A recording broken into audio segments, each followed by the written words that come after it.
الحمد لله رب العالمين والصلاة والسلام على أشرف المرسلين وعلى آله وأصحابه أجمعين.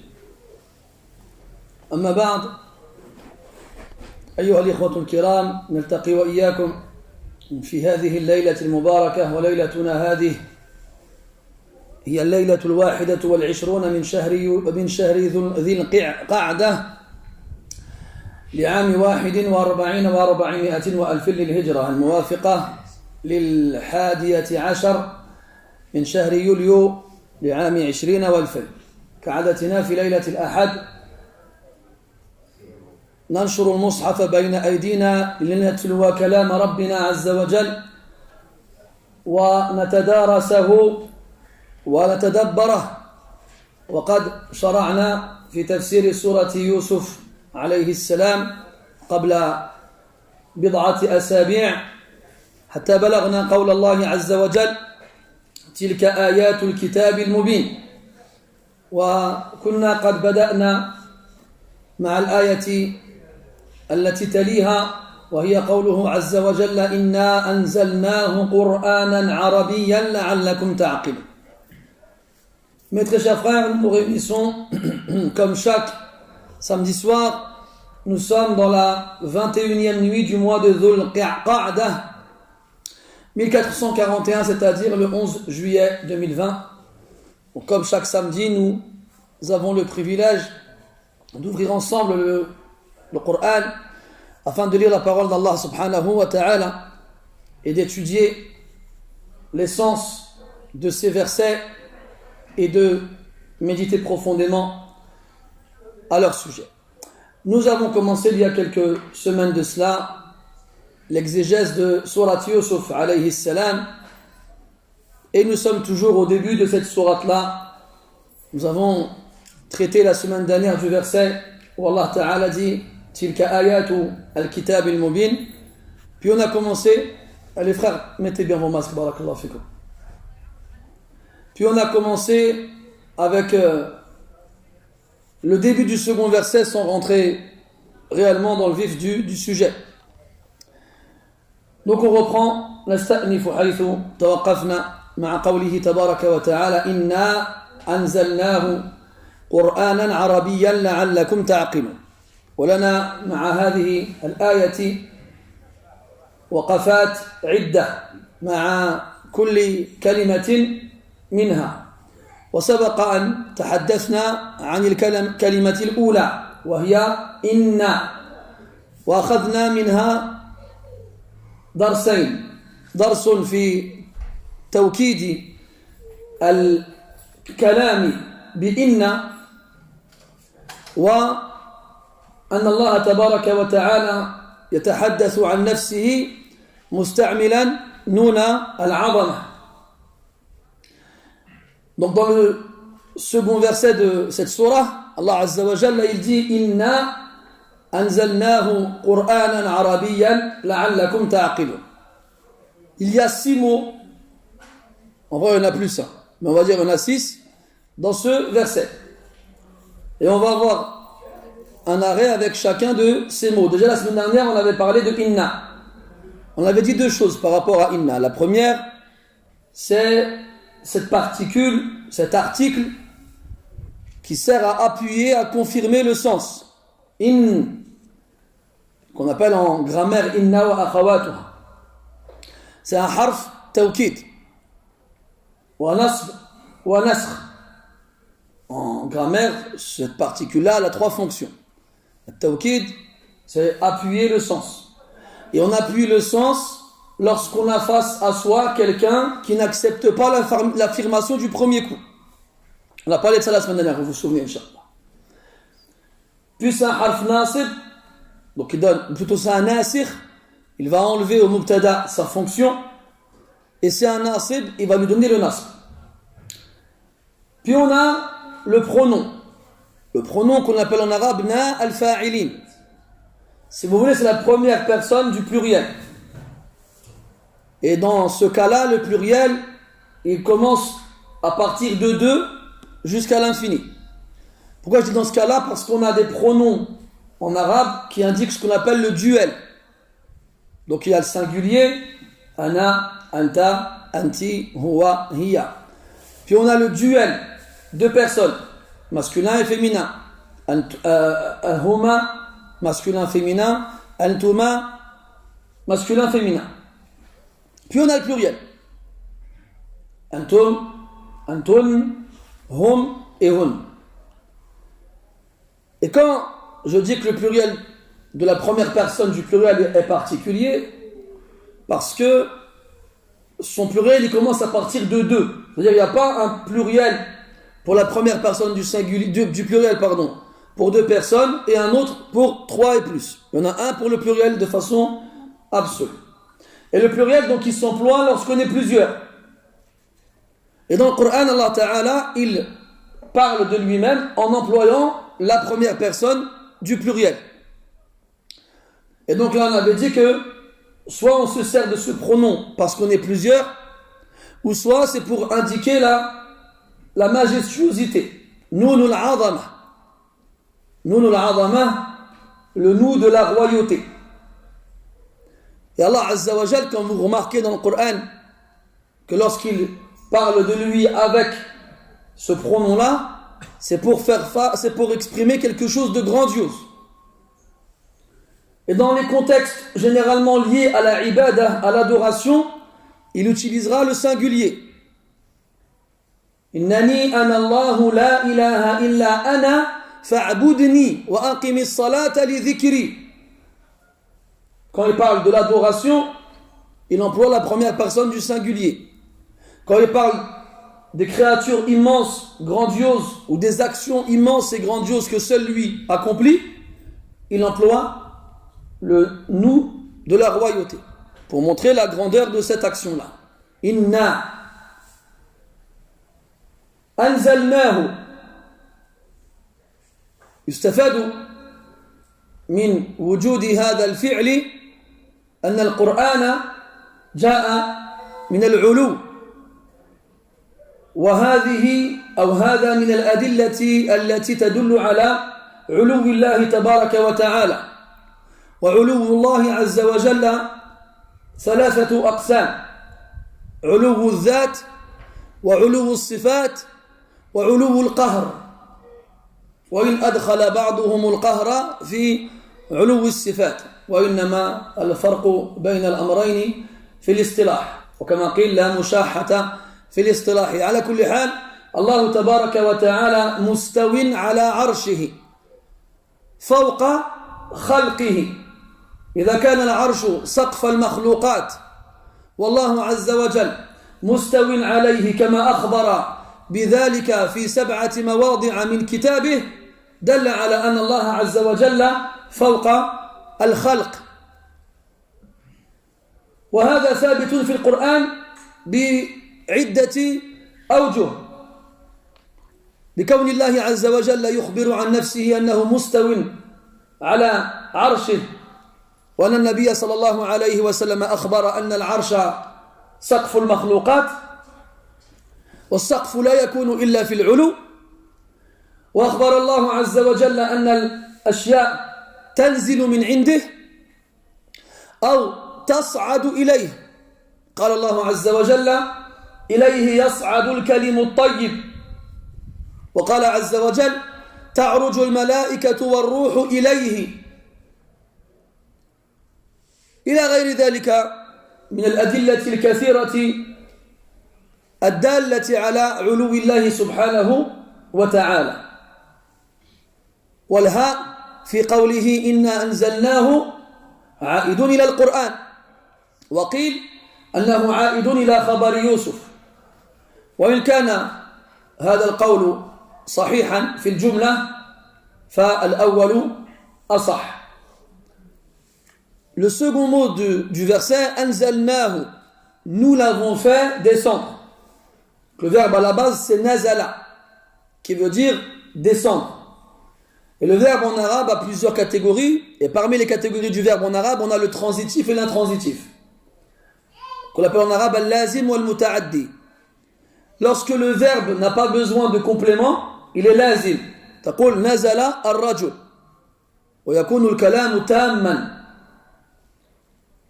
lorsque le verbe il est intransitif, il n'a pas besoin de complément.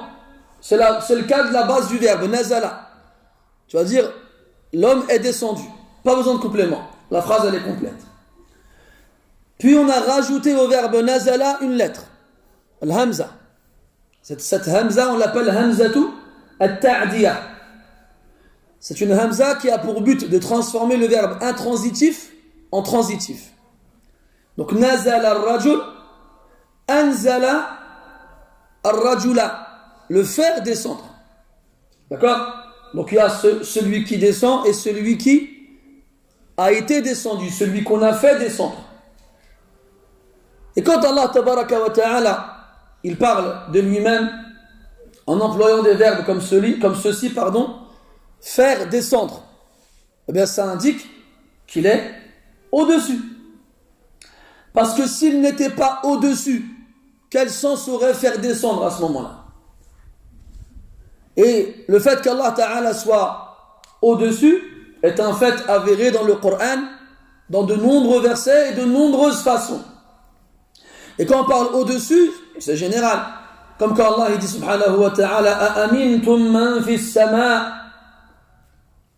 Vous sentez-vous à l'abri de celui qui est dans l'élévation. Li'anna sama, en arabe, il a deux sens.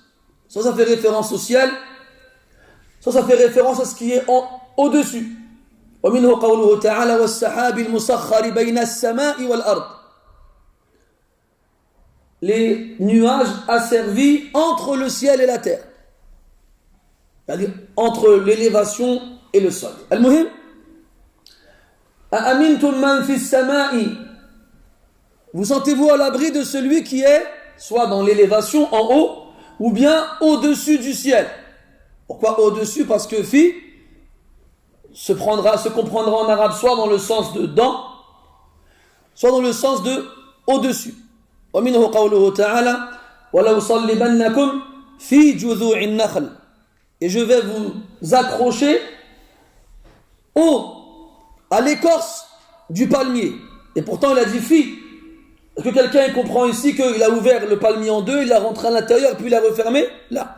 Il l'a suspendu sur l'écorce du palmier, le tronc du palmier. Donc, Allah Ta'ala, il est au-dessus de la création. Dans 7 versets du Coran, Allah Subhanahu wa Ta'ala, il nous répète qu'il s'est établi au-dessus de son trône. 7 versets du Coran. ثم استوى على العرش. Et dans un hadith, le prophète nous dit sallallahu alayhi wa sallam que le trône est le plafond de la création. As-saqf. Le plafond, il est au-dessus. Il n'a pas dit le sol, il a dit le plafond. Il n'a pas dit les murs, il a dit le plafond. Et Allah, il est au-dessus du trône. Donc Allah est au-dessus de la création. Puis dans le Coran, on a des éléments autres qui indiquent la même chose, qu'Allah, il est en haut. Ce verset en est un exemple. Et ça revient souvent dans le Coran. Inna anzalnahu fi laylatil qadr. Inna anzalnahu fi laylatil mubarakah. Nous l'avons fait descendre. Ou bien encore, quand il parle du Coran, Tanzilun min ar-Rahman ar-Rahim. Tanzilul kitabi min Allah al-Aziz al-Hakim. Tanzilul kitabi min Allah al-Aziz al-Alim. C'est une descente. Donc ce qui descend vient d'en haut. Et on a aussi dans le Coran des versets qui nous disent que les choses, elles s'élèvent auprès d'Allah subhanahu wa ta'ala. Quand Allah dit subhanahu, ilayhi yas'adu al-kalimu at-tayyib, vers lui s'élève la bonne parole. Où il dit ta'ruju al-malaikatu war-ruhu ilayhi, les anges et l'esprit, Jibril alayhi salam, s'élèvent auprès de lui, vers lui. Et encore d'autres éléments qui indiquent l'élévation divine. Le fait qu'Allah Ta'ala soit au-dessus de la création. Et cette élévation, elle est de 3 types. Une élévation réelle, concrète, une élévation dans les attributs, et une élévation dite de domination. Al-Qahr. Wa huwa al-qahiru fawqa ibadih. On a ce verset. Wa huwa al-qahiru fawqa ibadih. Et l'autre. Yakhafuna rabbahum min fawqihim. Wa yaf'aluna ma yu'marun. Donc al-fawqiyya encore, qui est évoqué dans le Coran, qui est un des moyens d'affirmer l'élévation d'Allah subhanahu wa ta'ala. Donc quand on dit une élévation réelle, c'est qu'Allah tabaraka wa ta'ala est réellement au-dessus de sa création. Après, il ne rentre pas dans des questions philosophiques. Oui, mais si vous mettez Allah quelque part, ce quelque part, il est alors forcément plus grand qu'Allah et vous avez limité Allah. Il n'y a pas de tout ça. Avec une chose très simple. Toute personne qui viendra vous dire que vous n'avez pas le droit de dire qu'Allah il est quelque part, répondez-lui très simplement avec le temps. Le temps. C'est-à-dire, je vous pose la question à vous. Est-ce qu'Allah Ta'ala, il est soumis au temps? Non. Allah, il a toujours existé. Et le temps est une de ses créatures qu'il a, lui, créée. Ce qui signifie qu'à un moment, le temps n'existait pas. Et qu'Allah l'a créé. Allah, comme il le dit dans le Coran, huwa al-awwal wal-akhir. C'est le premier et le dernier. Et le prophète sallallahu alayhi wa sallam, il a précisé cela en disant Anta al-awwalu falaysa qablaka shay. Wa anta al-akhiru falaysa ba'daka shay. Tu es le premier et rien ne vient avant toi. Et tu es le dernier et rien ne vient après toi. Comme il disait, je crois que c'est Tahawi dans la Aqidah, il disait awwalun bila ibtida' wa akhirun bila intiha. Le premier sans début et le dernier sans fin. Donc Allah Ta'ala, il n'est pas soumis au temps car il a créé le temps. Et le temps, il a un début. Et Allah, il n'a pas de début. Et le temps, il a une fin. Et Allah, il n'a pas de fin. Le fait que les années passent et que les jours passent et que les mois passent n'a aucun impact sur Allah Azza wa Jalla. Et bien de la même façon avec l'espace. De la même façon, exactement pareil. Il y a le temps et l'espace. Dans le hadith, Kan Allah wa lam yakun qablahu shay. Allah était et il n'y avait rien avant lui. Allah était, existait et il n'y avait rien avant lui. Et quand on dit lam yakun qablahu shay, rien, ça englobe toute chose. Rien, absolument. Le temps, l'espace ou quelconque créature. Et comme le temps est une créature, l'espace aussi est une créature. Et comme le temps n'a pas d'impact sur Allah Azza wa Jal, l'espace n'a pas d'impact sur Allah Azza wa Jal. Et comme le prophète sallallahu alayhi wa sallam, le trône est le plafond de la création. Et quand on parle de la création, ça englobe l'espace. Donc le temps et l'espace n'existent plus au-dessus du trône. Au-dessus du trône, qu'est-ce qu'il y a? Il y a Allah Azza wa Jal, c'est tout. C'est tout. Et il est au-dessus de tout ça. Quand un compagnon a voulu corriger une esclave à lui qui avait été négligente avec un troupeau qu'il lui avait confié, il l'a giflé. Puis il a regretté son acte. Et il a été voir le prophète alayhi salatu wassalam pour savoir comment expier sa faute. Alors le prophète il lui demande de ramener l'esclave. Lorsqu'elle arrive, il lui dit Ayn Allah. Le hadith de Sahih Muslim. Où est Allah? Elle lui répond Fis sama, au-dessus du ciel. Man ana? Anta Rasulullah. Qui es-tu? Tu es le messager d'Allah. Il a dit au compagnon A'tiqha fa innaha mu'mina. Libère-la car elle est croyante.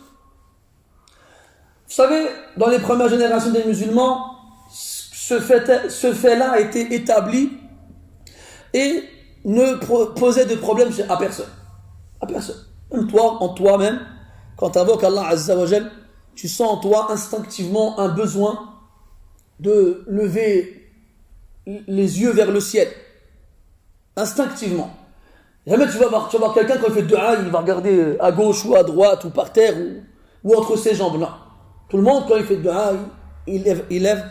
Même les non-musulmans, quand ils invoquent, ils regardent vers le ciel. Instinctivement. Donc quand Allah dit Nanzalnahu, nous l'avons fait descendre, c'est parce qu'il vient d'en haut. Et parce qu'Allah Ta'ala, il est au-dessus de la création. Et donc je vous disais, on est obligé de développer tout ça. Parce que malheureusement, il y a des gens qui sont venus, ils ont dit non. Tu ne dois pas dire qu'Allah, il est au-dessus. Soit ils te disent, il est partout.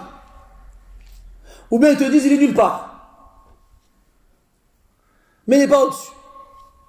Après ils vont te dire, oui mais Allah il dit dans le Coran, wa huwa ma'akum aynama kuntum. Il est avec vous où que vous soyez. Mais le Coran, il n'y a pas d'incohérence dans le Coran. Celui qui a dit wa huwa ma'akum aynama kuntum, c'est lui qui a dit Ar-Rahmanu ala al-arsh istawa. C'est le même. Et Allah il t'a dit que dans le Coran, il n'y a pas de tanaqud, de ta'arud. Il n'y a pas de contradiction, d'opposition. Donc il y a forcément un moyen de comprendre ces versets. Et quand tu lis bien les versets où Allah il dit qu'il est avec nous, tu trouveras toujours avec cette information-là une indication à soit sa vue, soit son ouïe, soit sa science.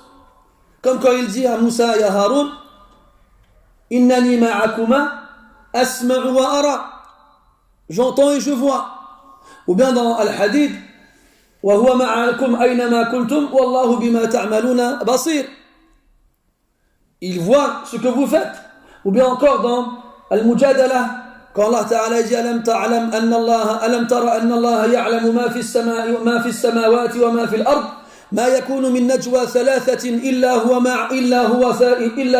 thalithun رابعهم ولا خمسة إلا هو سادسهم ولا أدنى من ذلك ولا أكثر إلا هو معهم أينما كانوا ثم ينبئهم بما عملوا يوم القيامة والله إن الله بكل شيء عليم.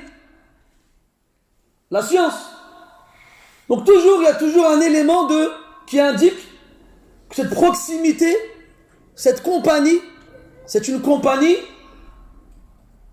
qui repose sur sa vue, son ouïe, sa science. Subhanahu wa ta'ala. Et ainsi, l'éventualité, l'ambiguïté d'incohérence disparaît. Et il y a plein d'autres versets de ce genre-là aussi. Et d'ailleurs, on va en reparler après. On avait vu la semaine dernière le verset Tilka ayatul kitab al-mubin. C'est un livre non seulement clair, mais qui clarifie. Et dans le Coran, Allah Ta'ala, il nous clarifie quoi? Al-halal, al-haram, al-ibadah, al-tawhid, al-akhbar, al-qasas, al-aqaid, كل شيء كما وصفه في آية أخرى تبيانا لكل شيء, qui met en évidence toutes choses, le licite, l'illicite, les règles, les lois, les histoires, les informations, les croyances. Et quel est l'élément dans le Coran qui a le plus d'importance? Eh bien, c'est tout ce qui concerne Allah Azza wa Jal. Tout ce qui concerne Allah subhanahu wa ta'ala. Pourquoi? Parce qu'Allah il nous a créés pour qu'on l'adore. Et plus on le connaît, mieux on l'adorera. Donc comment est-ce qu'on peut croire, comment est-ce qu'on peut prétendre que les versets du Coran les plus confus, les moins clairs, sont ceux où Allah lui-même, il parle de lui-même? Pour qu'on vienne dire, non, ce verset n'a pas voulu dire ça. Subhanallah. Et Allah Ta'ala, il nous a légiféré jusqu'à la façon de faire nos besoins avec une précision extrême. Mais quand il va parler de lui, non, il va être flou, ambigu. Ajib, hada. Ajib. Là. C'est pour ça que les salaf, rahmatullahi alayhim, disaient quand fait ayat sifat, dans les versets en rapport avec les attributs divins, numirruha kama ja'at. Numirruha kama ja'at. On les fait passer comme ils sont venus.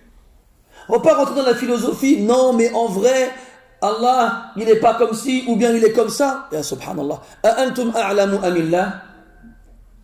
Vous savez-vous mieux ou Allah Azza wa Jal lui-même? Question. Comment est-ce qu'on peut connaître Allah? Est-ce que quelqu'un peut connaître Allah sans la révélation? Il ne peut pas. Donc le seul moyen de connaître Allah, c'est par le biais de la révélation. C'est le seul moyen. يقول ابن تيمية رحمة الله عليه من كان بالله أعرف كان منه أخوف. Celui qui connaîtra Allah plus, on aura irrémédiablement plus peur. Et c'est le but. Donc, le seul moyen de connaître Allah, c'est par la révélation. Il n'y a personne qui peut venir me dire, moi, je veux dire comment Allah il est. Comment? Par la révélation? Non, par moi-même. Ta parole, elle ne vaut rien. c'est pas la révélation et c'est tout. Et la révélation c'est quoi? C'est quoi? Le Coran wa Sunnah. Salamatullah wa barakatuh. Coran wa Sunnah. Donc le seul moyen de connaître Allah, c'est par la révélation. Et il va nous donner des éléments le concernant confus, ambigus, incompréhensibles, qu'on doit réfléchir. Là. Hasha. Abadan. Jamais. Donc toute personne qui viendra philosopher en vous disant non, Allah il dit dans le Coran, Laysa kamithlihi shay, wa lam yakul lahu kufuwan ahad, hal ta'lamu lahu samiyya. En gros, rien n'est comme lui. Oui, on peut qu'être d'accord avec ça, c'est dans le Coran. Oui, rien n'est comme Allah Azza wa Jal. Rien ne lui ressemble. Walillahi al-mathalul a'la. Rien n'est comme Allah Azza wa Jal, parce que c'est le plus parfait, le plus grandiose. Donc rien ni personne ne peut lui ressembler ou ne peut être comme lui. Ça ne veut pas dire qu'on va renier les versets dans lesquels il se décrit à ses créatures.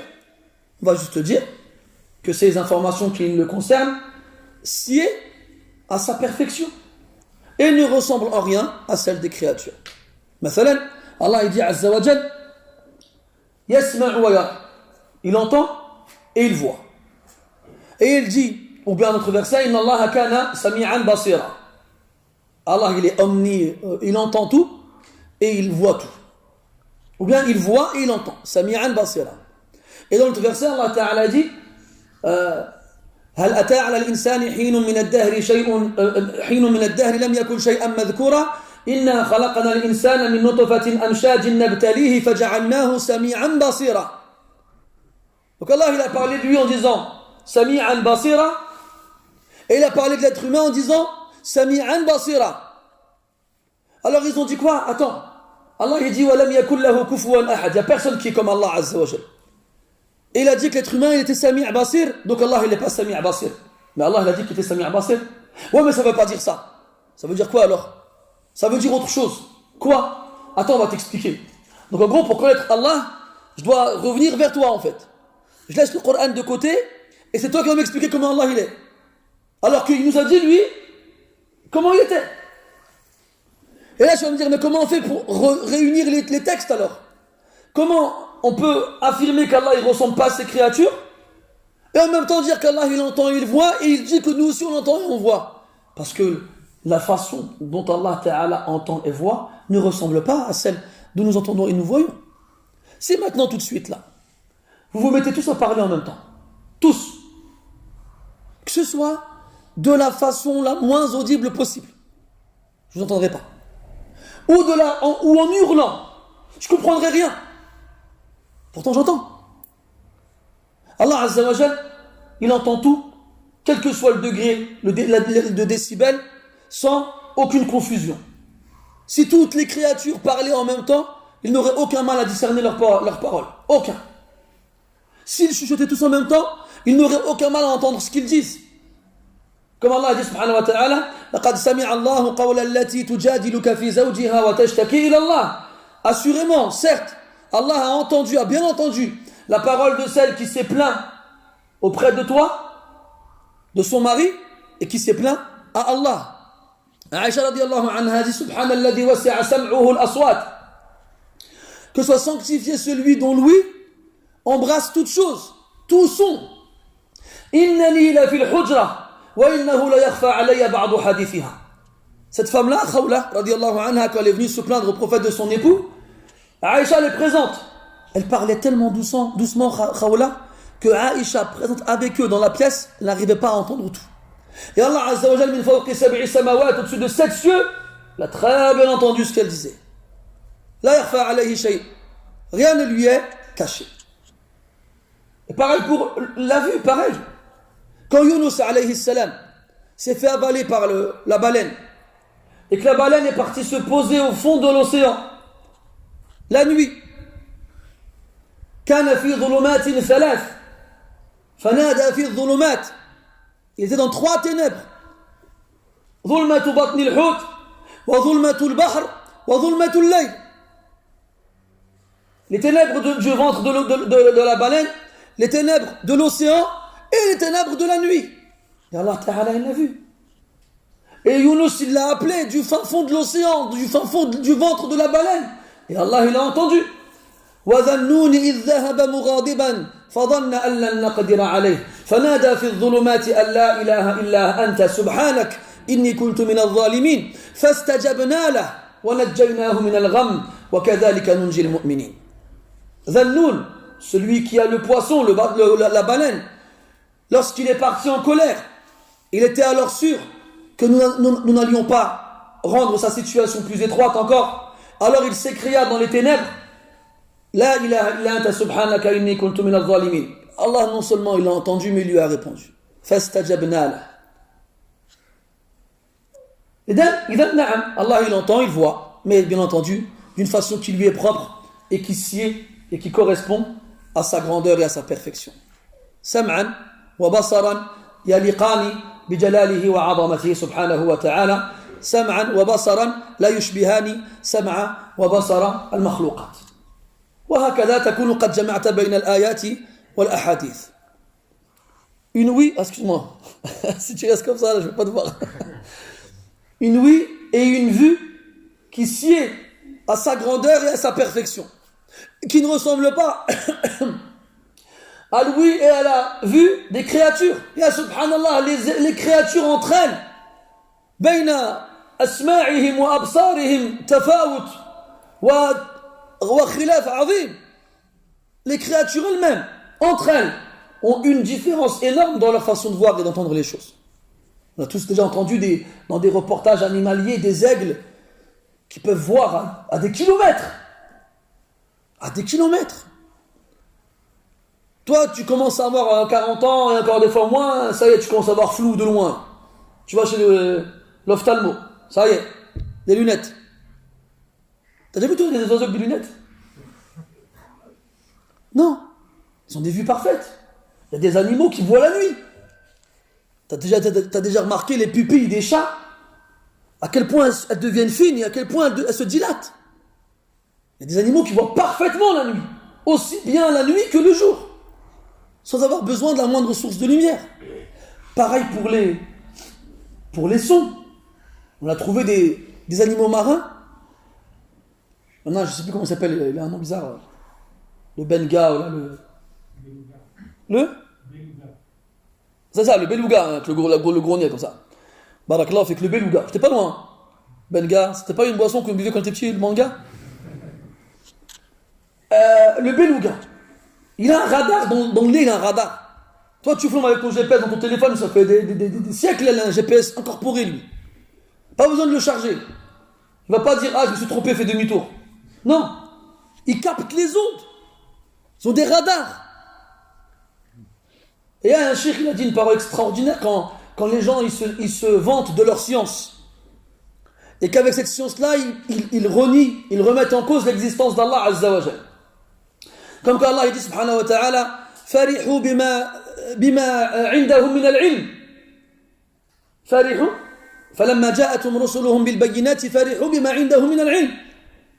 Hna on a l'ilm, vos preuves, on n'en a pas besoin. Ah, subhanallah, vous vous vantez de découvertes scientifiques qu'il vous a fallu des siècles pour y arriver, alors que tout ce que vous arrivez à découvrir, ça fait depuis le début de la création de ces animaux-là, ils les ont en eux sans jamais avoir rien fait. Sans jamais avoir rien fait.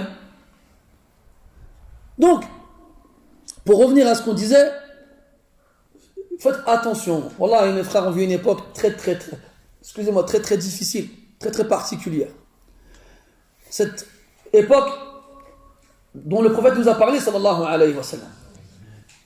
Zaman raf'i al-ilm, zaman intishar al-jahl, zaman taqaddum al-ruwaybida.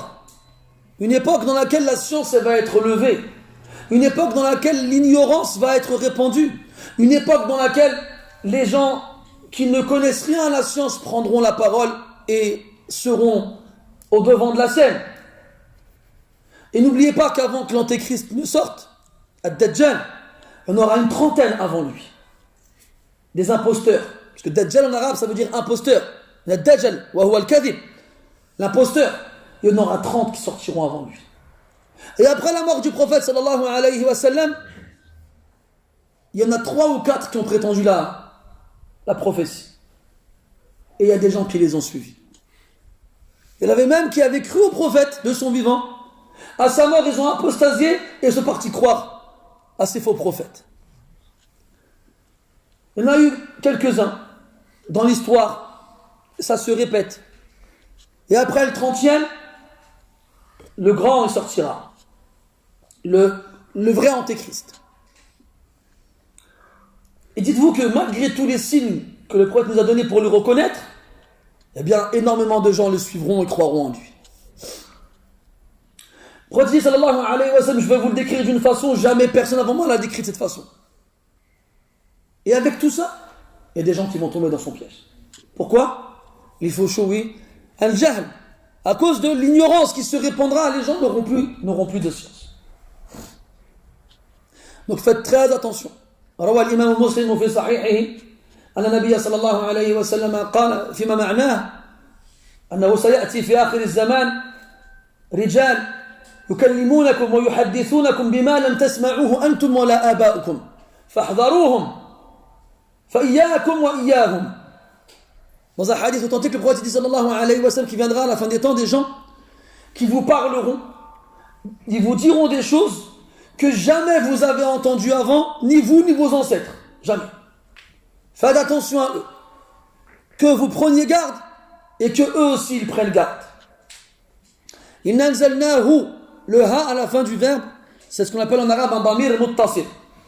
En arabe, il y a 2 types de damir, des pronoms. Enfin, il y en a plusieurs. On va rester sur un type de base. Le pronom qui fait office de suffixe, qui est collé au verbe, et un pronom qui est détaché, qui est à part, tout seul.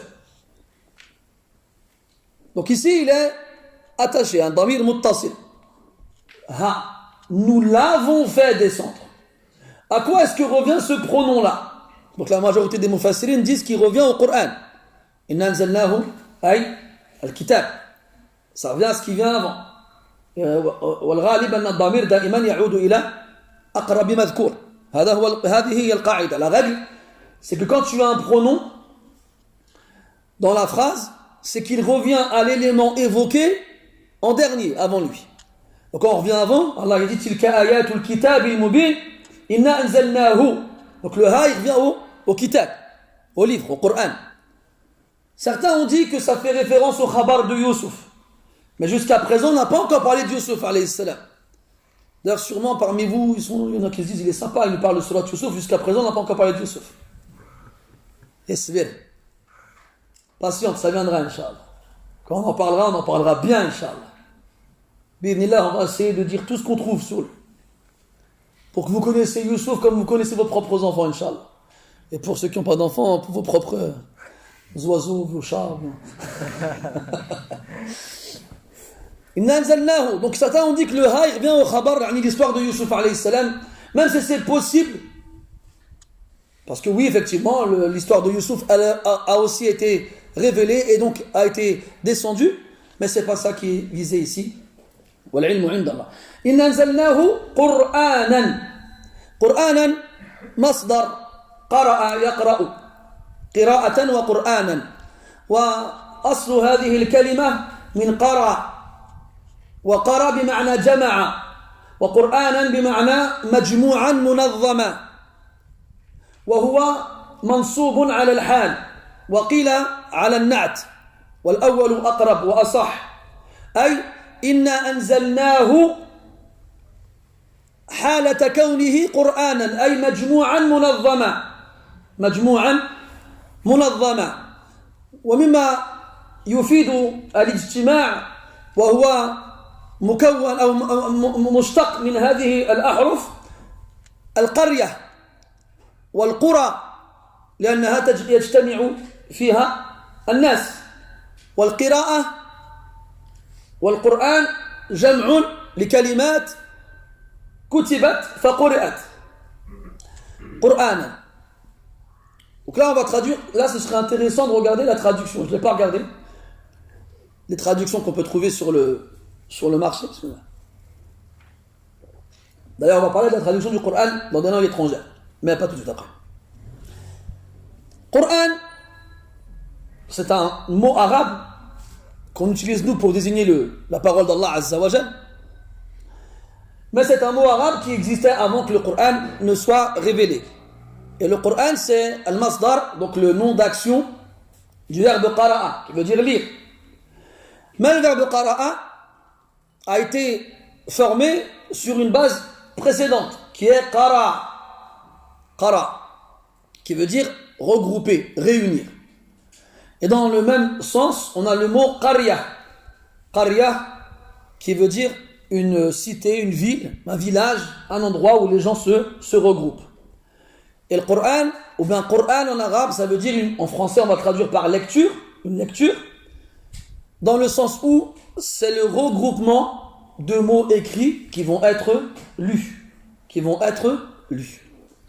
Et ici il est mansoub. Donc là je vous passe la traduction de l'analyse grammaticale du mot. Mais en gros, c'est comme si c'était un verbe au participe présent. Donc en français vous connaissez le principe du participe présent. Tu prends l'infinitif et tu lui rajoutes ANT à la fin. Et tu le fais précéder de en allant au marché, en mangeant du pain, en dormant, ila akhirih. Donc le participe présent, c'est ça le hal en arabe. Et ça indique l'état aussi, l'état de la chose qui précède. Donc inna anzalnahu, certes, assurément, nous l'avons fait descendre Qur'anan, yani en regroupement. Parce que le Coran, c'est un tout. C'est une compilation, un regroupement de versets qui forment des sourates et de sourates qui composent le Coran. Et il est regroupé de façon harmonieuse, munazzam, organisée. Chaque mot, chaque lettre, chaque voyelle est à sa place. Déjà Allah il l'a protégé de toute altération, modification, et personne ne peut le changer. Même si quelqu'un il venait et voudrait rentrer ici et nous lire une sourate en inversant ne serait-ce que l'ordre des mots, il y aura forcément quelqu'un qui dira non, c'est pas ça. Comme vous avez fait tout à l'heure avec moi quand je me suis trompé. C'est bien. Ce qui prouve que alhamdoulilah, le Coran est toujours dans la Ummah. Il y a toujours des poitrines qui le conservent dans leur cœur. Et le jour où il sera abandonné, Allah Ta'ala il le reprendra auprès de lui. Et donc, la traduction correcte serait de dire, certes, nous l'avons fait descendre en regroupant, en organisant, dans un état de regroupement, d'organisation, d'harmonie, dans le sens où tout ce qui s'y trouve est à sa place, une place parfaite, qui ne peut pas être changée ni modifiée. Inna anzalnahu Qur'anan Arabiyyan.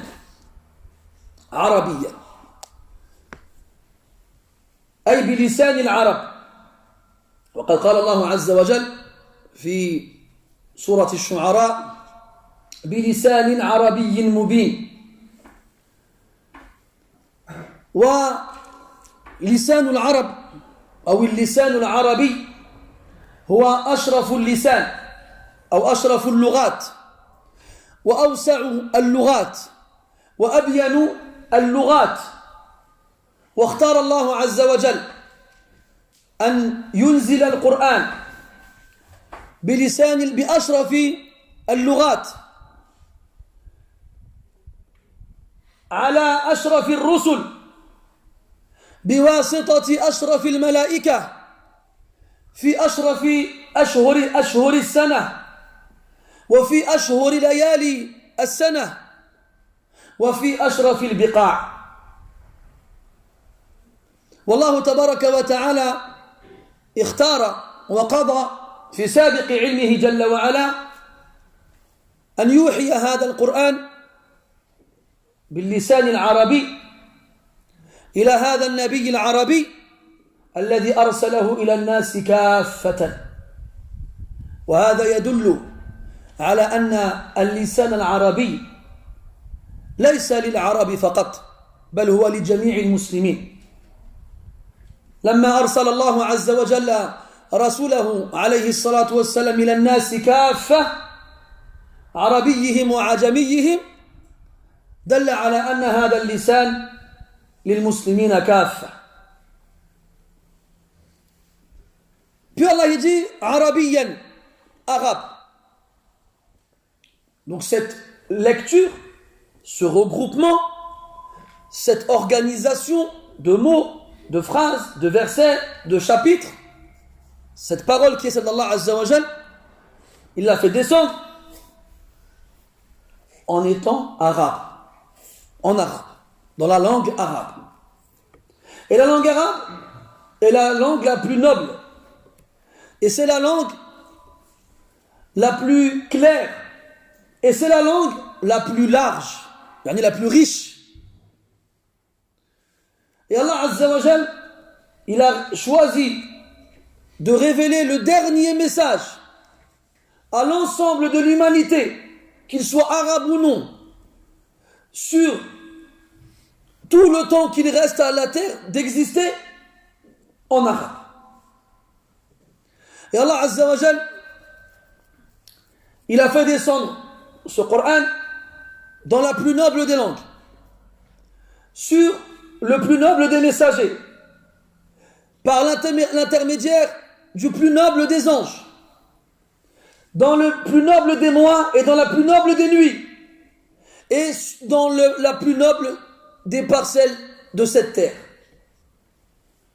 Et comme Allah Ta'ala, il a envoyé le prophète sallallahu alayhi wa sallam à l'humanité à travers les siècles, jusqu'à la fin des temps, et qu'il a choisi la langue arabe pour ce dernier message, eh bien on comprend que la langue arabe n'est pas la langue des Arabes seulement, comme le prophète n'a pas été envoyé aux Arabes seulement, mais que c'est la langue de tous les musulmans. Et de surcroît, il incombe à chaque musulman, quelle que soit son origine, d'étudier cette langue et de la connaître. Pas pour les Arabes, mais pour comprendre la parole de son Seigneur subhanahu wa ta'ala. Pour comprendre la parole d'Allah Azza wa Jal. D'ailleurs, en arabe, on a Al-Arabi et Al-A'rabi. Comme on a Al-Ajami et Al-A'jami. Al-Arabi, c'est ce qui est clair. Parce que le mot arabe en arabe, ça vient justement du mot i'rab. Et le mot i'rab, pas son sens en grammaire, c'est ce qui est clair. Al-i'rab bima'na al-ifsah wal-ibana. Taqulu a'rabtu amma fi nafsi. C'est-à-dire, j'ai mis en évidence ce que j'ai en moi. Et on a appelé les Arabes arabes parce qu'ils s'expriment de la façon la plus claire possible. En arabe, il existe un mot pour tout. Pour tout. Même des choses auxquelles tu ne peux pas penser qu'il existe un mot pour ça. Par exemple, faire ça. Je veux dire se gratter. Mais que je me gratte ici ou que je me gratte là, tu diras gratter. Ben en arabe, il existera un verbe pour indiquer le grattage de la tête, et un verbe pour indiquer le grattage du coude, et un verbe pour indiquer le grattage d'autre chose. Quand tu vas taper quelqu'un, que tu le tapes là ou ailleurs, tu diras taper. Ou il y aura des synonymes. Taper, frapper, cogner, j'en passe et d'autres. Mais ils voudront tous dire la même chose. Et bien en arabe, en fonction du coup et en fonction de l'endroit frappé, il y aura un verbe qui lui correspondra.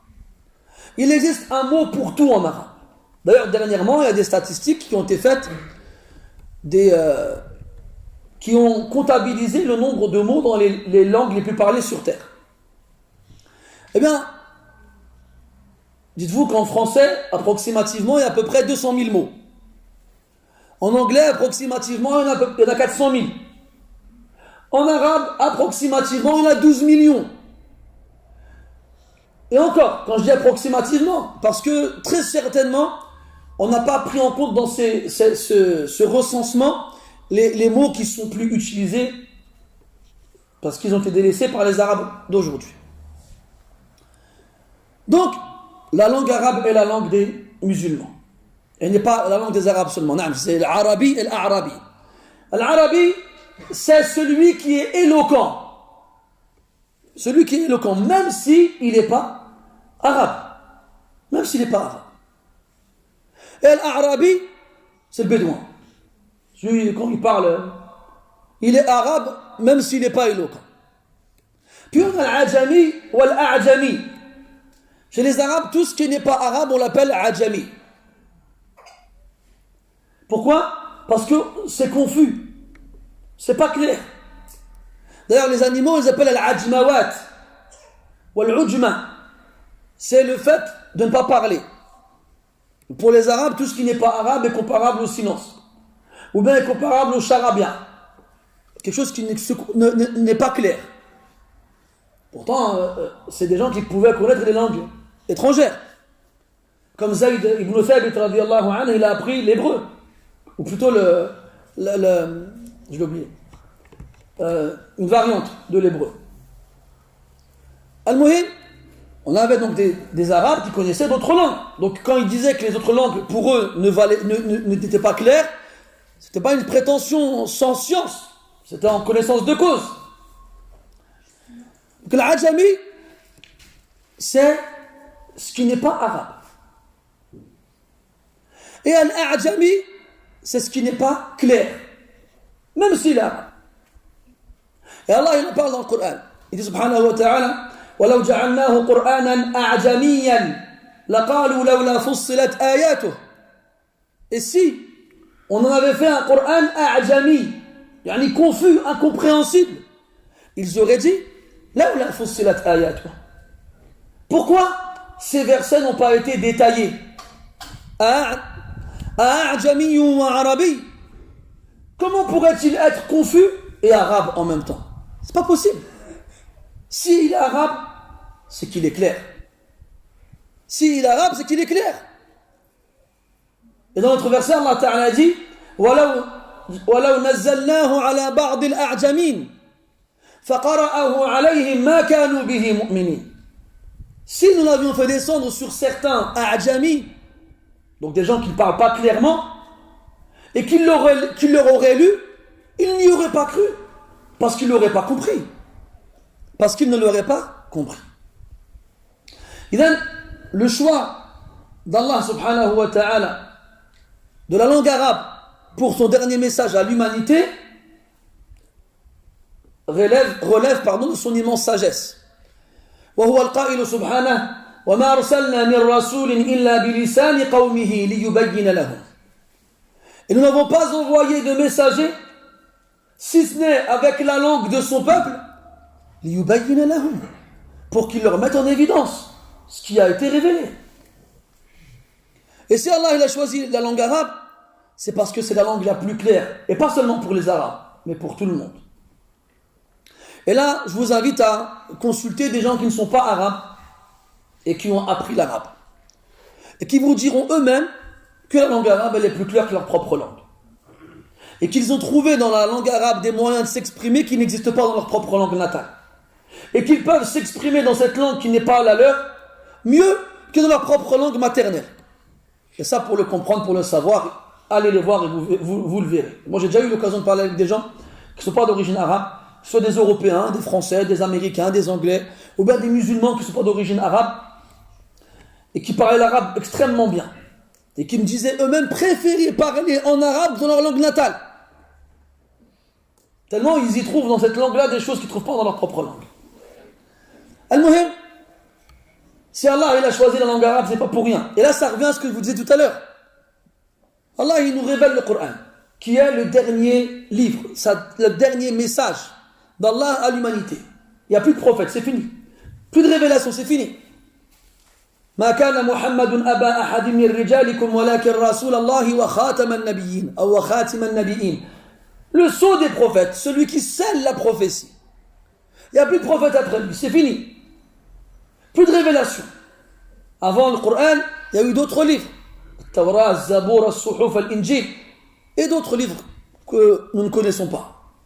Après le Coran, il n'y aura plus jamais d'autres livres. C'est le dernier. Et il a choisi la langue arabe pour qu'il soit le plus clair possible. Pour ne pas que quelqu'un vienne nous dire non, Allah il a dit istawa mais il ne voulait pas dire istawa. Oh, mashallah. Donc toi tu sais mieux qu'Allah ce qu'il a voulu dire en fait. Et donc Allah il aurait pu prendre un autre terme que tout le monde aurait compris de la même façon. Non, il a choisi un terme ambigu et confus pour que les gens ils ne comprennent pas. Alors qu'Allah il veut qu'on comprenne. Pour qu'on sache comment l'adorer. Et pour qu'on le connaisse le plus possible.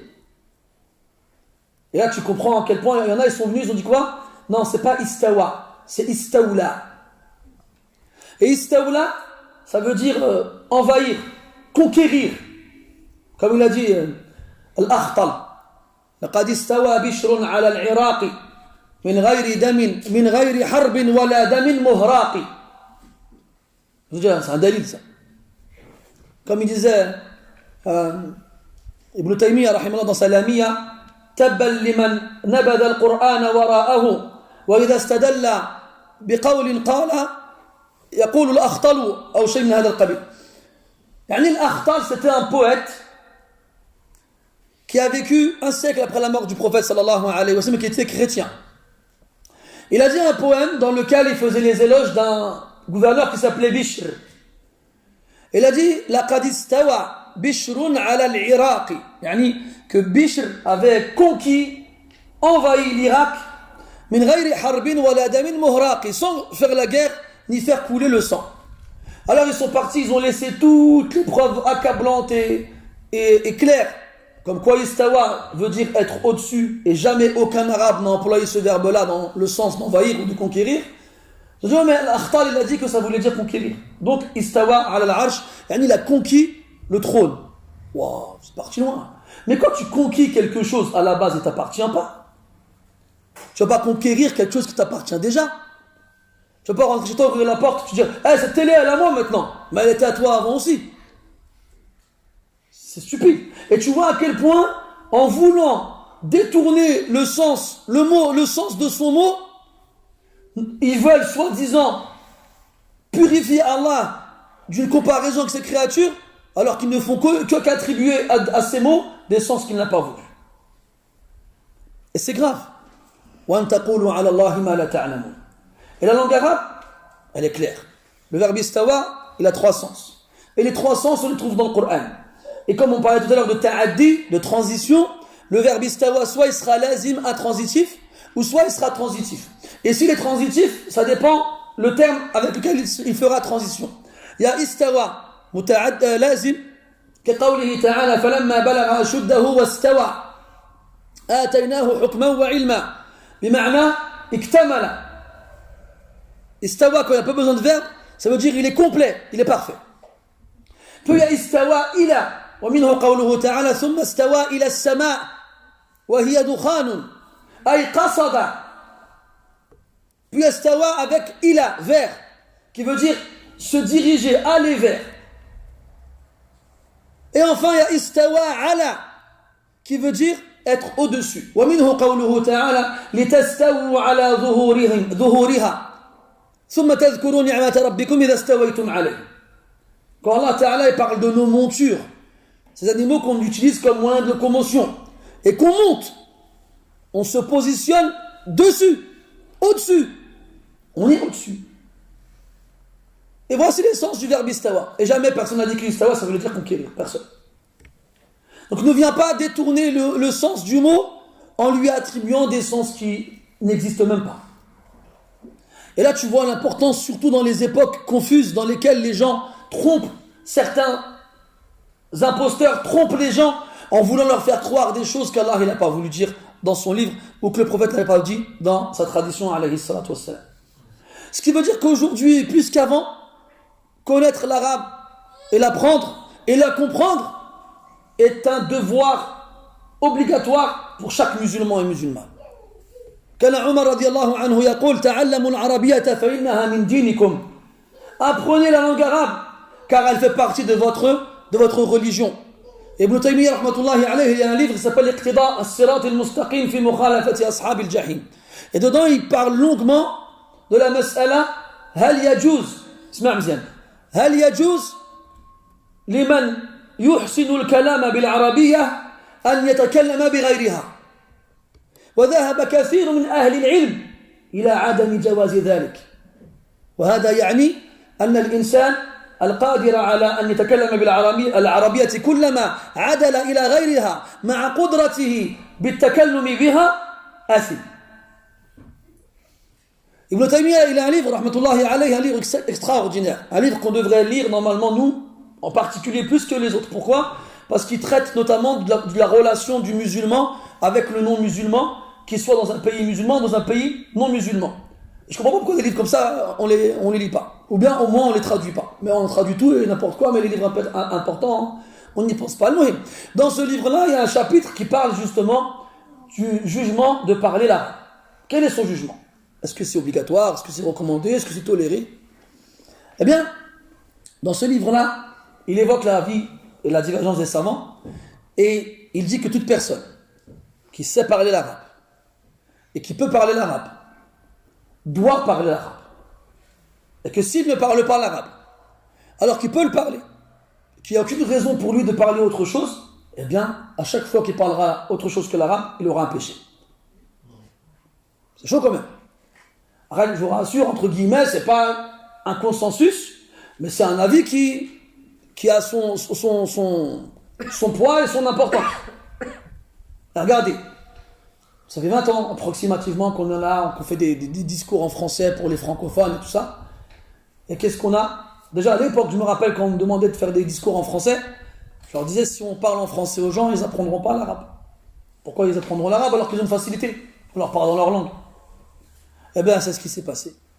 20 ans plus tard, c'est pas pour autant que les gens ont pris conscience de l'importance de cette langue-là et sont partis l'apprendre. Oui, il y en a qui l'apprennent, alhamdulillah. Mais quand on regarde la quantité de gens qui l'étudient et qui l'apprennent par rapport aux autres, c'est une minorité écrasante. Ala kulli hal, tout ça pour vous faire comprendre que si Allah il a choisi la langue arabe, c'est pas pour rien. La langue arabe n'est pas la langue des Arabes. Elle est la langue de tous les musulmans, quelle que soit leur origine. Après, si tu n'es pas arabe à l'origine et que tu as une langue maternelle, t'as pas l'interdiction de la parler. Faut pas mal comprendre ce qu'on a dit. Tu as l'obligation de connaître la langue arabe. Parce que c'est par la langue arabe que tu vas comprendre ce qu'Allah il a voulu te dire. Amma toi, dans ton pays, avec les gens autour de toi, vous parlez dans votre langue. Il n'a jamais été imposé aux musulmans, quelle que soit leur origine, de se parler entre eux dans leur pays avec une autre langue que la leur. Là. C'est le jugement de la connaître auquel on fait référence. بعد هذا يقول الله عز وجل لعلكم تعقلون. لعلكم هذا حرف من حروف النصب واللام فيها زائدة وهي للتوكيد وهي بمعنى التقريب أو التعليل والغالب في القرآن إتيانها للتعليل والمعنى لكي تعقلوا لعلكم تعقلون أي لكي تعقلوا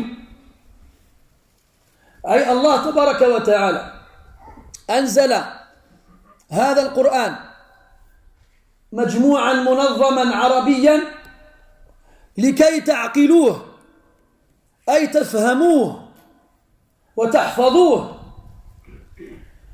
وقال العلماء لعلكم إما أن تكون عائدة إلى الإنزال وإما أن تكون عائدة إلى القرآن والثاني أظهر يعني أن الله تبارك وتعالى جعل القرآن عربيا لتعقلوه وأنزله كذلك لتعقلوه. لعلكم لعل en arabe on dit c'est حرف ترجي. tout à l'heure je dis تقريب من معاني لعل التقريب أيضا والأصل أنه للترجي ça indique يعني un espoir. Et là tu trouves dans certaines traductions françaises peut-être que vous allez comprendre. Là c'est pas faux dans l'absolu, mais ce n'est pas ce qui est voulu ici. La'alla en arabe, ça indique aussi, parmi ces possibles sens, at-ta'lil, la causalité, je crois qu'on dit comme ça en français, la causalité. La cause, la raison pour laquelle il a été descendu. Et le lam dans la alla, il a été rajouté. On peut l'enlever. Tu peux dire à quelqu'un allaka bi khayr. Comme je peux dire la allaka bi khayr. Peut-être, tu vas bien. J'espère que tu vas bien. Que l'âme, c'est une particule supplémentaire. Comme je vous avais dit la dernière fois avec hada, vous vous souvenez? C'était ici ou pas? Je m'en souviens plus. Hada. Je ne sais même plus. C'était ici? Ala kulli hal. Donc la alla, dans la plupart des versets du Coran, c'est dans le sens de at-ta'lil, la cause, pour que. Pour que. Et les savants divergent sur quoi, pourquoi, sur quoi revient le pour que.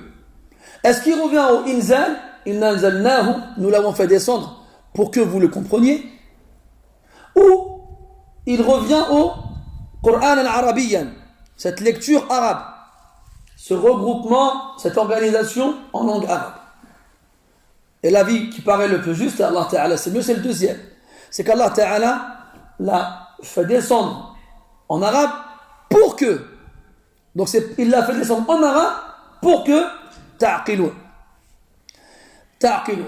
Yani que vous compreniez, tafhamoun.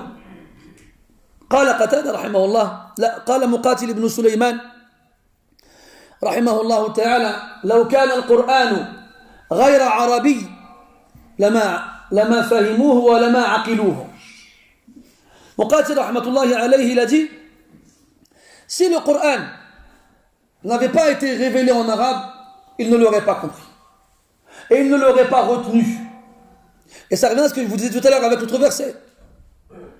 وَلَوْ جَعَلْنَاهُ وَلَوْ نَزَّلْنَاهُ عَلَى بَعْضِ الْأَعْجَمِينَ فَقَرَأَهُ عَلَيْهِمْ مَا كَانُوا بِهِ مُؤْمِنِينَ. Donc parmi les raisons pour lesquelles Allah tabaraka wa ta'ala a révélé le Coran en arabe, c'est pour qu'il soit compris, pour qu'il soit appris, retenu. Parce que aqila, ça veut dire comprendre, raisonner, comme ça veut dire aussi retenir. D'ailleurs, on appelle l'enclos de chameau al-uql. Il y a ce sens-là. Vous avez vu, dans les pays du Golfe, ou bien du Moyen-Orient, ils mettent sur leur tête des foulards, et ils posent dessus une sorte de cercle pour le maintenir. On appelle ça l'iqal. L'iqal, on l'appelle. Donc, ça a toujours la même base. L'iqal, l'uql. On a aussi le ma'aqil. Ou bien l'aql. Donc, tous ces mots-là, ils ont une base commune qui fait référence au fait de retenir la chose. L'empêcher de partir. L'iqal, il empêche ton voile de partir. L'uql, il empêche les chameaux de partir quand tu les enfermes à l'intérieur, et l'akhirihi. Donc l'aql, c'est saisir, dans le sens de comprendre, et retenir, dans le sens d'apprendre. La'allakum ta'qiloun. Ça, c'est une des raisons pour laquelle Allah Ta'ala, il a révélé le Coran en arabe. Mais ce n'est pas la seule. Il y en a d'autres. Et quand tu regardes dans le Coran, je vous avais parlé la dernière fois d'un outil qui est très utile, c'est les moteurs de recherche dans le Coran. Des fois, moi, il m'arrive de m'amuser à taper un mot et de regarder combien de fois il a été répété dans le Coran. Je ne sais pas la motivation ni la science de Soyoté pour lire le Coran autant de fois qu'il faut pour pouvoir recenser le nombre de fois que le mot a été répété. Le mot arabe dans le Coran, il a été répété 11 fois. Et quand on regroupe tous ces versets, on est en mesure de donner les raisons pour lesquelles Allah tabaraka wa ta'ala il a révélé le Coran en arabe. Donc on va en donner une. لتعقلوه. والعقل يقتضي الفهم والحفظ. Donc l'aql implique deux choses. La compréhension et la mémorisation. ومن الأسباب التيسير. يقول الله تبارك وتعالى فإنما يسرناه بلسانك لتبشر به المتقين وتنذر به قوما لدا. وقال عز وجل فإنما يسرناه بلسانك لعلهم يتذكرون. وقال عز وجل وَلَقَدْ يَسَّرْنَا الْقُرْآنَ لِلذِّكْرِ فَهَلْ مِن مُدَّكِرٍ. Allah il dit dans le Coran qu'il a facilité le Coran bilisanik, avec ta langue, la langue arabe. Ça veut dire que parmi les raisons pour lesquelles Allah il a choisi le Coran, la langue arabe pour le Coran, c'est parce qu'il est plus facile d'accès pour les gens. Pourquoi? Parce que cette langue elle est claire. Et ce principe de taïsir, de simplification, il y en a qui traduisent taïsir par facilité. Il y a une différence entre facilité et... Enfin, c'était pas le verbe, hein, le participe passé. Et simplification. Donc nous l'avons rendu simple, accessible, compréhensible par ta langue. Et pour la faïda, comment on dit langue nous quand je parle de langue parlée. Généralement, on emploie le mot Lura. Lura. Mais tu pourras chercher dans le Coran, tu ne trouveras pas une seule fois le mot Lura. Tu ne trouveras que lisan. تفضل. تفضل أخي. بلسان عربي مبين. بلسانك. Ou bien بلسان قومه. اللسان. Pourquoi est-ce qu'on ne trouve pas le mot Lura dans le Coran et on trouve à la place le mot lisan? Parce que le mot Lura il tire son origine du mot larou. Wallarou ma la yufidu min al-qawl. Parce qu'il vient du mot larou et larou c'est la futilité verbale. On a la futilité physique dans les actes.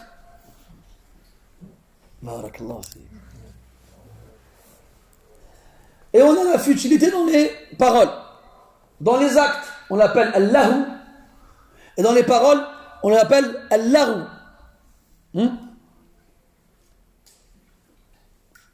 Et comme le mot Lura, qu'on appelle langue aujourd'hui, il englobe des bons mots et des mots qui ne le sont pas, eh bien Allah il lui a préféré le mot lisan. Et al-lisan, en arabe, ça veut aussi dire, vous savez, dans la balance, il y a un, je sais pas comment ça s'appelle, une sorte d'un mètre, une mesure, pas quoi là? Tu vois c'est quoi, hein, comment?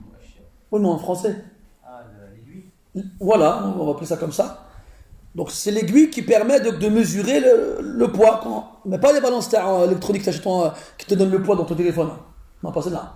Les balances à l'époque, hein, tu avais une sorte de règle au milieu avec un curseur. C'est le mot que je cherchais. Un curseur que tu vas déplacer en fonction du poids.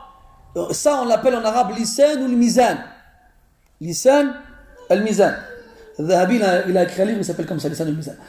Bon, et al-shahid, c'est que al-lisan, il permet justement de rendre la chose droite. C'est ce qui permet de stabiliser les deux plateaux de la balance. Et al-lisan, c'est ce qui est droit. Al-lisan. C'est pour ça qu'on a choisi al-lisan et pas al-lura dans le Coran. Parce qu'Allah, il n'a utilisé pour le Coran que les meilleurs mots. Que ce qui est droit. Al-lisan. On a dit donc, il y a deux. Pour l'instant, on a vu al-taysir. La facilité, la simplification. Allah il a révélé le Coran en arabe pour le rendre simple, facile d'accès, accessible à tout le monde, qu'il soit arabe ou non, pour qu'il le comprenne, pour qu'il soit clair. وأنزله الله عز وجل عربيا ليفصله كما قال الله عز وجل حميم تنزيل من الرحمن الرحيم كتاب فصلت آياته قرآنا عربيا لقوم يعلمون. Parmi les raisons aussi pour lesquelles Allah a révélé le Coran en arabe, pour qu'il soit détaillé. Détaillé. Comme Allah a dit dans le début de Fussilat, Qur'anan kitabun fussilat ayatu, un livre dont les versets ont été détaillés. Qur'anan arabiyan, une lecture arabe. Les qawmi ya'lamun, pour des gens qui savent. Pour des gens qui savent. Parmi les raisons pour lesquelles Allah il a révélé le Coran en arabe, al-bayan. كما أسلفنا لسان الذي يلحدون إليه أعجمي وهذا لسان عربي مبين وفي الشعراء بلسان عربي مبين وفي الزمر قرآنا عربيا غير ذي عوج. البيان, c'est la mise en évidence, la clarification, la simplification, le détail, la clarification. Dans Surat Nahl, Allah Ta'ala dit que les Arabes, quand le Coran a commencé à leur être récité, ils ont commencé à se dire, obligé, il a entendu les gens du livre. Et puis, c'est eux qui lui ont dicté ce Coran. Et c'est de eux qu'il a pris ce Coran. Et Allah, il leur répond, Lisanu alladhi yulhiduna ilayhi a'jami. La langue vers laquelle il penche est a'jami, n'est pas arabe, est confuse. Wa hadha lisanun arabiyyun mubin. Alors que ça, c'est une langue arabe claire. Ce Coran, c'est dans une langue arabe claire. Et le prophète, il ne parlait pas une autre langue que l'arabe. Comment est-ce qu'il aurait pu entendre les gens du livre lui lire leur livre dans leur langue d'origine pour que lui le traduise en arabe, alors qu'il ne parlait pas une autre langue que l'arabe? Bref, dans le Coran, il y a plusieurs versets qui disent bien Arabi lisanin arabiyyin mubin. Et dans Zumar, Allah Ta'ala dit Qur'anan arabiyyan ghayra dhi iwaj. Une lecture arabe dépourvue de la moindre tortuosité. La ouche, quelque chose de tordu. Il n'y a rien de tordu. Tout est droit, tout est clair. كذلك أنزله الله عز وجل قرآنا عربيا ليحكموا به. قال الله عز وجل وكذلك أنزلناه حكما عربيا. Et aussi, parmi les raisons pour lesquelles Allah l'a révélé en arabe, c'est pour qu'il serve de loi et qu'on puisse l'appliquer. Allah dit, Azza wa Jal, Allah subhanahu wa ta'ala dit, et ainsi, nous l'avons fait descendre, nous l'avons fait descendre en tant que loi arabe, loi claire. Donc là, tu dois comprendre arabe dans le sens de clair.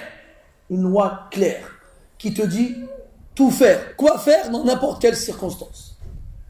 Jusqu'à comment faire tes besoins. Il y a des gens du livre qui ont voulu se moquer des musulmans. Notez voir Salman al-Farisi radiyallahu anhu. Ils lui ont dit Allamakum nabiyukum kulla shay'in hatta al-khira'ah. Votre prophète vous a tout appris, jusqu'à comment faire vos besoins. Il se moquait. Et là Salman il a répondu Na'am. Nahana أن نستنجي بأقل من 3 أو أن نستنجي بروث أو عظم ونهانا أن نستقبل الغائط وأن نستقبل الكعبة القبلة بغائط وبول وجعل يذكر لهم أحكام قضاء الحاجة. أحكام قضاء الحاجة. Ouais. Le prophète nous a appris comment faire nos besoins. Il nous a interdit de nous essuyer moins de 3 fois, ou de nous essuyer avec des crottins ou des os, comme il nous a interdit de faire face à la qibla, ou de lui tourner le dos, comme il nous a interdit, comme il a commencé à leur donner les règles, les lois, et comment tu fais tes besoins. Billah alaykoum mes frères. Une religion qui nous apprend comment faire nos besoins. Vous croyez qu'avaler c'est quelque chose de plus important? Wallahi abadan. Jamais. Et ça te montre la précision dans la législation. Que rien n'a été omis, absolument rien. Tout est clair dans le Coran et dans la sunna du prophète sallallahu alayhi wa sallam. وكذلك أنزله الله عز وجل قرآنا عربيا للإنذار. قال الله عز وجل وكذلك أوحينا إليك قرآنا عربيا لتنذر أم القرى ومن حولها. Al-Inzar, c'est pour mettre en garde, pour avertir. Comme Allah dit dans Surat Shura, subhanahu wa ta'ala, et aussi, nous te l'avons révélé, nous t'avons révélé une lecture arabe pour que tu avertisses, tu mettes en garde. Al-Qura, yani la mère des cités, Mecca, wa man hawlaha, et ceux qui sont autour d'elle.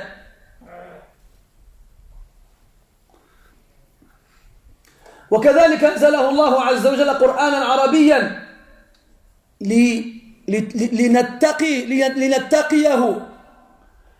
قال الله سبحانه وتعالى وكذلك أنزلناه قرآنا عربيا وصرفنا فيه من الوعيد لعلهم يتقون أو يحدث لهم ذكرا.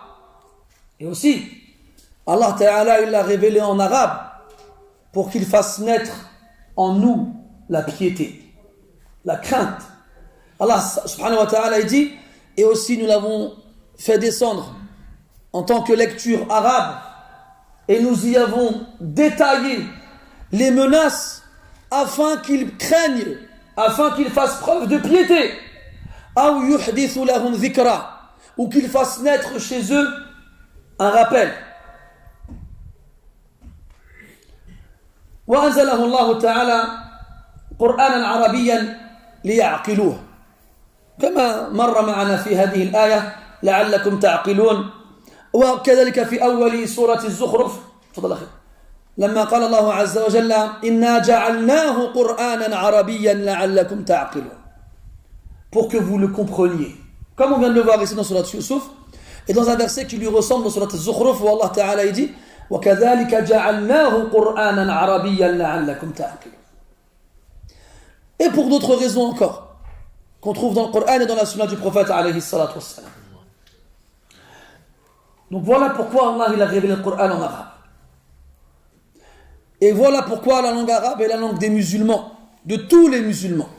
Et voilà pourquoi ils doivent l'apprendre, la comprendre et s'en servir. يتوسلون بها لفهم كلام الله وكلام رسوله عليه الصلاة والسلام. Ils doivent s'en servir, le prendre comme moyen pour comprendre la parole d'Allah et la parole de son messager عليه الصلاة والسلام. وقد حان وقت الأذان ولنا مع هذا حديث آخر نؤجله إلى الدرس المقبل إن شاء الله تعالى. C'est l'heure de l'adhan. Il y a encore d'autres choses à dire. On parlera la prochaine fois. On commencera avec la mas'ala de hukm tarjamati al-Qur'an ila lughatin ajnabiyya. Quel est le jugement de traduire le Coran dans une langue étrangère? Donc à suivre pour le prochain cours inshallah ta'ala. نسأله سبحانه وتعالى أن يجعلنا من أهل القرآن الذين هم أهله وخاصته وأن يجعل القرآن ربيع قلوبنا ونور صدورنا وجلاء أحزاننا وذهاب همومنا وغمومنا وقائدنا ودليلنا إليه وإلى جناته جنات الفردوس. سبحانك اللهم وبحمدك نشهد أن لا إله إلا أنت نستغفرك ونتوب إليك وصلى الله على نبينا محمد وعلى آله وأصحابه أجمعين والحمد لله رب العالمين وبارك الله فيك.